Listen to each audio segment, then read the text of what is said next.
अस्सलाम वालेकुम स्टूडेंट्स, उम्मीद करता हूँ सब खैरियत से होंगे। तो एक्सरसाइज 4 आज हमने देखनी है कि वो कैसे होगा, क्या प्रोग्राम है, क्या लिखना है, क्या नहीं लिखना है। ठीक है, तो अब हम इसकी स्टेटमेंट रीड करते हैं। स्टेटमेंट समझेंगे तो प्रोग्राम इजी हो जाएगा। तो यहाँ पे वो हमें क्या कह रहा है, write a program that takes as input the original price and sale price of a product. यहाँ तक उसने कहा है आपने इनपुट के तौर पे ओरिजिनल प्राइस लेनी है और सेल प्राइस लेनी है। ठीक है, तो मैं यहाँ पे अपने प्रोग्राम में आ जाता हूँ, वही सेम काम जो हम शुरू से करते आ रहे हैं। ठीक है, और इसी तरह इंट मेन लिख लेंगे, main function.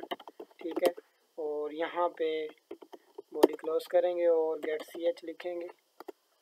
Gate C H लिखने के बाद ठीक है, यहाँ पे हम लिखेंगे इंट ओ प्राइस यानी कि ओरिजिनल प्राइस। ठीक है, और सेल प्राइस के लिए मैं एस, और प्राइस नेम आपने शॉर्ट रखना है, कोशिश करें अंडरस्कोर का यूज़ करें ताकि आपका नेम क्लियर शो हो कि ये क्या चीज़ है। ठीक है, O for original price and S for sale price. अब उसने कहा है कि हमने ये बताना है कि tells whether the product is sold on profit and और लॉस, मतलब प्रॉफिट बेस पे कैलकुलेट हुआ है या लॉस पे कैलकुलेट हुआ। ठीक है, तो ये हमने बताना है। तो इसके लिए क्या तरीका होगा, अब आप देखें कि अगर हमारे पास जो सेल प्राइस है वो ओरिजिनल प्राइस से ज़्यादा है तो इसका मतलब हमें प्रॉफिट होगा।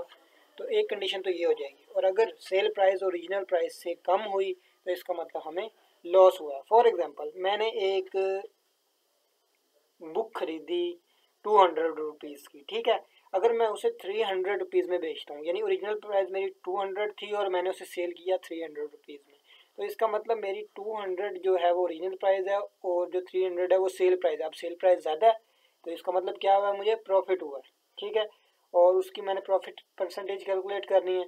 इसी तरह अगर वो मैंने 200 रुपये की मेरी जो किताब थी वो मैंने सेल की 150 रुपीज़ में, इसका मतलब सेल प्राइस ओरिजिनल प्राइस से कम है तो इसका मतलब मुझे लॉस हुआ है। तो ये दो कंडीशन हमारे पास लगेंगी और आगे उनके प्रिंट ऑफ परसेंटेज और लॉस परसेंटेज हमने देनी है।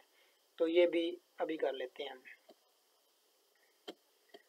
तो एक कंडीशन हमारे पास क्या लगेगी, इफ़ ठीक है एस प्राइस, एस ठीक है एस प्राइस यानी sale price greater than original price O price, यानी कि हमारी जो सेल प्राइस है वो ओरिजिनल प्राइस से ग्रेटर है तो इसका मतलब क्या है, हमें क्या होगा, प्रॉफिट होगा।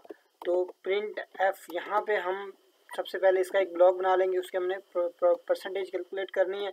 तो हम एक स्टेटमेंट तो हम ये लिखेंगे कि प्रिंट एफ यू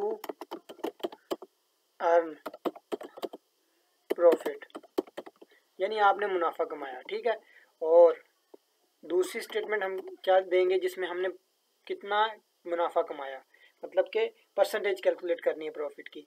तो इसी तरह मैं अगर कैलकुलेट करूं परसेंटेज तो मैं original price divided by sale price और मल्टीप्लाई बाय 100, तो ये मेरे पास परसेंटेज आ जाएगी। तो उसके लिए आपने क्या करना है, original price divided by sale price multiply by 100। तो इस तरह से आपने करना है तो आपके पास क्या आ जाएगी, परसेंटेज आ जाएगी। और दूसरी जो कंडीशन लगेगी मेरे पास वो क्या होगी, एल्स इफ की। एल्स इफ अगर sale price sale price less than है ओरिजिनल प्राइस से लेस है। ठीक है, तो क्या होगा हमारे पास, हमें क्या होगा, हम क्या प्रिंट करवाएंगे, हम प्रिंट करवाएंगे हमें लॉस हुआ है तो हम यहाँ पे कहेंगे यू गेन लॉस। ठीक है, आपको नुकसान हुआ, ये हमने उसको प्रिंट करवा दिया। ठीक है, तो ये कुछ इस तरह से हमने प्रोग्राम लिखना है। ठीक है, और इसमें आपको किसी किस्म की कन्फ्यूजन हो तो आप मुझसे पूछ सकते हैं। ठीक है,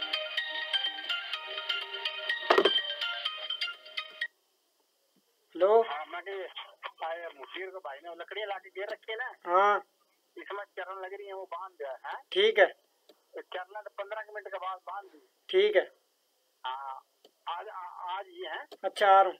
हाँ फिलहाल तो चरण लग रही है।